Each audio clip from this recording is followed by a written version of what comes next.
Is death actually inevitable? मौत के बारे में हम सब ने कभी ना कभी तो सोचा है कि मौत के बाद क्या होता है. Is it a doorway or transition to some other world or universe, or it is just like a shut down button and we cease to exist. यानी कि shut down and a computer की तरह हम बंद हो जाते हैं और ये दुनिया यूं तो चलती रहती है. मानव इतिहास की शुरुआत से ही मौत ने इंसान को डरा रखा है. पुराने ज़माने में मिस्र यानी इजिप्ट के फ़ारो ममीफिकेशन करवा इस विश्वास में थे कि आत्मा शरीर के साथ अगली दुनिया में जाएगी. ममीफिकेशन में शरीर के ऑर्गन्स निकालकर बॉडी को प्रिजर्व किया जाता था. उनके अकॉर्डिंग वो वापस आके अपनी बॉडी को फिर से कभी ऑक्यूपाई कर पाएंगे. दूसरी तरफ भारत जैसे देश में वैदिक संस्कार और शमशान संस्कार जैसे रिचुअल्स थे, जहां शरीर को अग्नि में अर्पित किया जाता था या कहें कि जलाया जाता था. कुछ कल्चर्स में तो इंसान को जिंदा रखने या मृत्यु के बाद आत्मा की सेफ ट्रांजिशन के लिए अलग अलग रिचुअल्स और बिलीफ थे, जैसे नदी में अस्थियां विसर्जन करना या पिंडदान, या इवन कुछ कल्चर्स में तो पेड़ पर लाश को लटका देना. इन रिचुअल से ये पता चलता है कि एंशिएंट टाइम से ही लोगों ने डेथ को एक ट्रांजिशन की तरह देखा है, ना कि एक अंत की तरह. अब बात एंशिएंट टाइम्स नहीं, रीसेंट टाइम्स की करते हैं. रीसेंट टाइम्स यानी 1940s. हाँ, इतना भी रीसेंट नहीं है but it is quite recent. Imagine करिए 1940 में सोवियत यूनियन में एक साइंटिस्ट ने काटे गए डॉग के सिर को जिंदा रखा और एक क्लिनिकली डेड डॉग को फिर से जिंदा किया. और ये साइंस फिक्शन नहीं बल्कि सच है. उन्होंने ऑटोजेक्टर नाम की एक मशीन बनाई थी और ये थी दुनिया की पहली हार्ट लंग मशीन, जिसे डॉक्टर सर्गी ने 1920-24 के बीच डेवलप किया था. ये कॉम्प्लेक्स डिवाइस था जो ब्लड को आर्टिफिशियली ऑक्सीजनेट करता था और बॉडी में सर्कुलेट करता था, बिल्कुल वैसे ही जैसे हमारा हार्ट और लंग्स करते हैं. उनके सबसे फेमस एक्सपेरिमेंट में से एक था जिसमें उन्होंने एक डेड डॉग के हेड को 1 घंटा 40 मिनट तक जिंदा रखा और उस डॉग के हेड ने एक्सटर्नल स्टिमुलाई को रिस्पॉन्ड भी किया, जो सिग्निफाई करता था कि ब्रेन एक्टिविटी अभी भी चल रही थी और कहीं ना कहीं वो डॉग जिंदा था. एक और एक्सपेरिमेंट में उन्होंने क्लिनिकली डेड डिक्लेयर्ड डॉग को जिंदा किया ऑटोजेक्टर मशीन की हेल्प से, और वो डॉग कई हफ्तों तक एक बिल्कुल हेल्दी डॉग की तरह जिंदा रहा. अब ये एक्सपेरिमेंट्स आगे क्यों नहीं बढ़ पाए? इनके मेन रीजंस थे एथिकल कंसर्न्स, टेक्नोलॉजी की उतनी एडवांसमेंट ना हो पाना उस टाइम में, और सोवियत लीडरशिप के इंटरेस्ट की कमी. पर फिर वहीं साइंस की हेल्प से एक और टेक्निक आई, क्रायोनिक्स की, जिसमें एक्सट्रीमली लो टेम्परेचर पर ह्यूमन बॉडी को प्रिजर्व किया जाता था. इस प्रोसेस में बॉडी को पहले ठंडी आइस पर रखा जाता है, फिर खून को निकालकर स्पेशल केमिकल्स जिसे क्रायोप्रोटेक्टेंट्स कहते हैं डाले जाते हैं, जो बॉडी में आइस क्रिस्टल्स बनने से रोकते हैं, वरना फ्रीज होते वक्त सेल्स टूट या डिस्ट्रॉय हो जाएंगे. इस तरह शरीर को एक तरह से सस्पेंडेड एनिमेशन में डाल दिया जाता है, जहां मेटाबॉलिक एक्टिविटी रुक जाती है.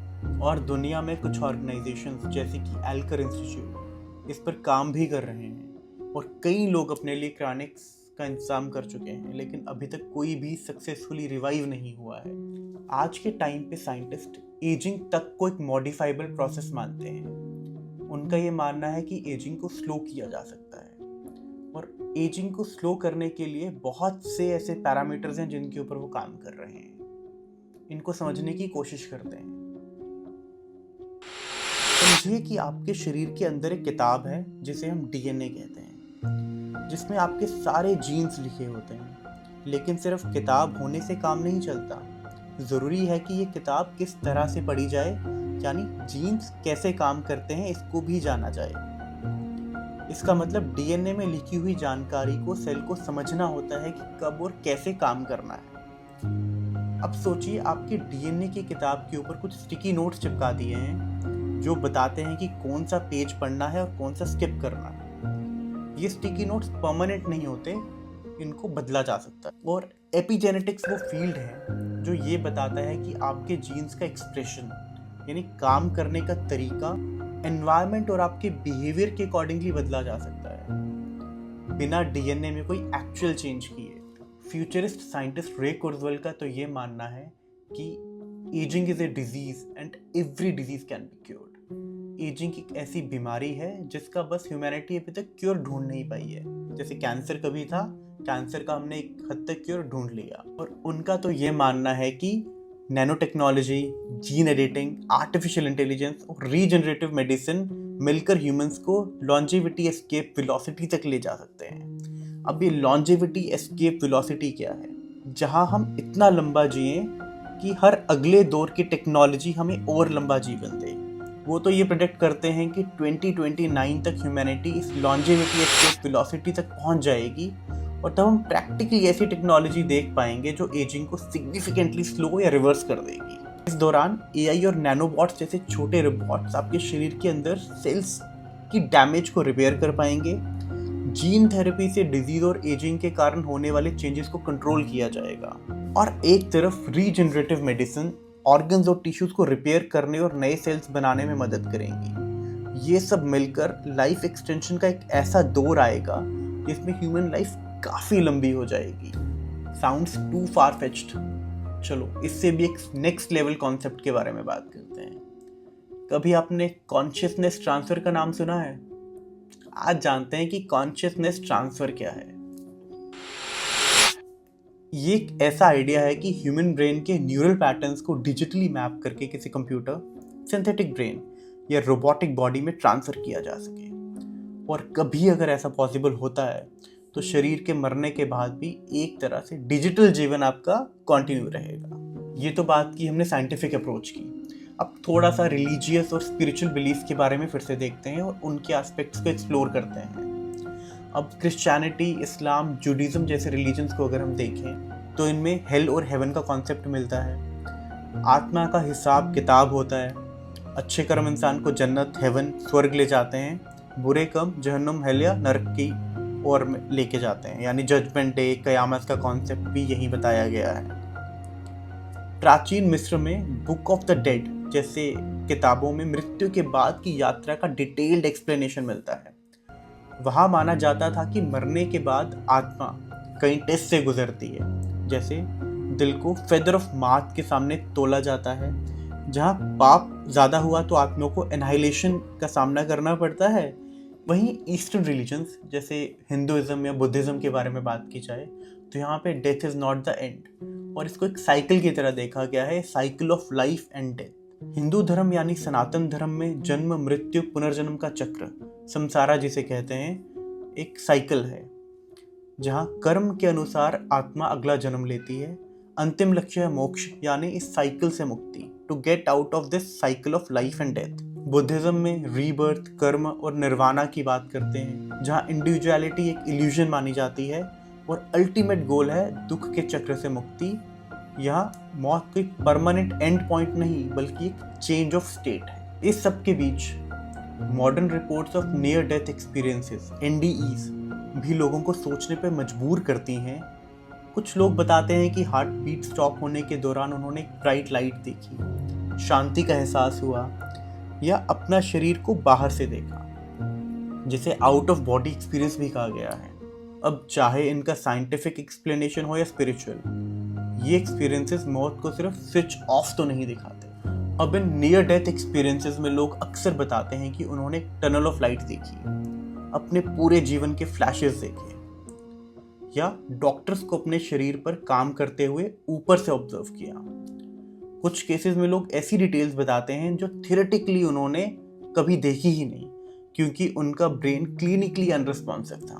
अब साइंटिस्ट का एक कैंप इसमें कहता है कि ये सब डाइंग ब्रेन की वजह से होता है। जब ऑक्सीजन कम हो जाता है, केमिकल्स रिलीज होते हैं तो हेल्यूसिनेशंस और टाइम डिस्टॉर्शन भी होता है। दूसरा कैंप ये मानता है कि सब कुछ सिर्फ ब्रेन से एक्सप्लेन करना जल्दबाजी हो सकती है क्योंकि कुछ डिटेल्स अभी भी मिस्ट्री है और मेडिकल साइंस में भी बहुत से ऐसे ग्रे एरियाज हैं जहाँ पे हम कुछ भी ब्लैक एंड वाइट में नहीं कह सकते हैं। आउट ऑफ बॉडी एक्सपीरियंसेस में इंसान को लगता है कि वो अपने शरीर के बाहर कहीं फ्लोट कर रहा है। कुछ एक्सपेरिमेंट्स में वर्चुअल रियलिटी और ब्रेन सिमुलेशन से सिमिलर फीलिंग्स इंड्यूस की गई हैं। जो दिखाती हैं कि ब्रेन बॉडी मैप को डिस्टॉर्ट कर सकता है। अब इन सब के बाद वापस आते हैं कॉन्शियसनेस ट्रांसफर की थ्योरी पे, जो हमने पहले डिस्कस की है। अगर एक दिन ब्रेन का हर न्यूरॉन और उसके कनेक्शंस डिजिटल फॉर्म में कॉपी किए जा सकें, तो क्या एक अपलोडेड माइंड आप ही होंगे या वो आपकी कॉपी होगा? यहाँ सबसे बड़ा सवाल है, कॉन्शियसनेस क्या सिर्फ इंफॉर्मेशन पैटर्न है या किसी और सटल डायमेंशन से जुड़ी हुई कोई चीज़? अगर सिर्फ पैटर्न है तो थियोरेटिकली ट्रांसफ़र पॉसिबल लगता है, अगर नहीं तो हो सकता है कि डिजिटल इमॉर्टैलिटी के बाद भी आपका एक हिस्सा यहाँ पे ना रहे और कहीं और चला जाए। अब एक थॉट एक्सपेरिमेंट सोचिए कल आपको अगर ये पता चलता है कि साइंटिस्ट ने कुछ ब्रेक थ्रू करके एजिंग को रोक लिया है, आप 25-30 साल से ज़्यादा कभी बूढ़े होंगे ही नहीं, एजिंग वहीं रुक गई है। कुछ सालों तक तो ये मिरेकल लगेगा, बट उसके बाद कुछ सवाल खड़े होना शुरू हो जाएंगे। जैसे कि सबसे पहला सवाल, पॉपुलेशन। अगर लोग मरना बंद कर दें तो नए बच्चों के लिए जगह कहाँ से आएगी? क्या गवर्नमेंट्स को बर्थ लाइसेंसेस इशू करने पड़ेंगे, या सिर्फ अमीर लोग ही इमॉर्टैलिटी को अचीव कर पाएंगे और गरीब लोग नॉर्मल लाइफ में एज होके मर जाएंगे? सोसाइटी 2 क्लासेस में टूट जाएगी, मॉर्टल्स और इमॉर्टल्स। दूसरा सवाल, साइकोलॉजी। अगर आपको पता हो कि आपके पास शायद 500 साल है, तो क्या आप रिस्क लेने से डरेंगे, या जिंदगी उतनी ही बोरिंग हो जाएगी? लाइफ की अर्जेंसी कम हो जाएगी या डेप्थ बढ़ेगी? प्यार, रिश्ते, कैरियर और स्पिरिचुअलिटी का मतलब बदल जाएगा। शादी अगर 7 जन्मों की नहीं 400 साल की हो तो लोग उससे कैसे देखेंगे? तीसरा और सबसे गहरा सवाल, अगर कोई हायर डायमेंशन या आफ्टर लाइफ एग्जिस्ट करती है तो इमॉर्टैलिटी से हम उसे डिले कर रहे हैं, और अगर डेथ एक नेचुरल गेट है जिसके बाद कोई और एक्सपीरियंस हमें होता है, तो उस गेट को क्या हम परमानेंटली बंद कर रहे हैं? रिलीजियस टीचिंग्स कहती हैं कि अटैचमेंट और क्लिंगिंग ही दुख का कारण है। हो सकता है इमॉर्टैलिटी की चेजिंग एक और बड़ा अटैचमेंट हो, शरीर से, डर से, खुद से। शायद इसीलिए कई स्पिरिचुअल मास्टर्स मौत को दुश्मन नहीं, एक टीचर मानते हैं जो हमें हर पल की कीमत समझाती है। अंत में सवाल वही रह जाता है, व्हाट इज डेथ? कि मौत है क्या? साइंस के लिए एक बायोलॉजिकल इवेंट, ब्रेन एक्टिविटी का रुकना, दिल की धड़कन का रुकना। रिलीजन के लिए शायद एक गेटवे, नर्क, स्वर्ग, जहन्नुम, जन्नत, हेल, हेवन की ओर, या मे बी रीबर्थ की ओर। फिलॉसफी के लिए एक ऐसा इवेंट जो जिंदगी को समझने के लिए बहुत ही ज़्यादा ज़रूरी है। पर एक्चुअल में डेथ क्या है, शायद अभी तक तो कोई नहीं जानता है। तो आपके लिए एक सवाल है कि अगर आपको एक चॉइस मिले, एक लिमिटेड या गहरी जिंदगी या एक सुपरफिशियल सी इन्फिनाइट इमॉर्टल जिंदगी, आप क्या चूज करना पसंद करें?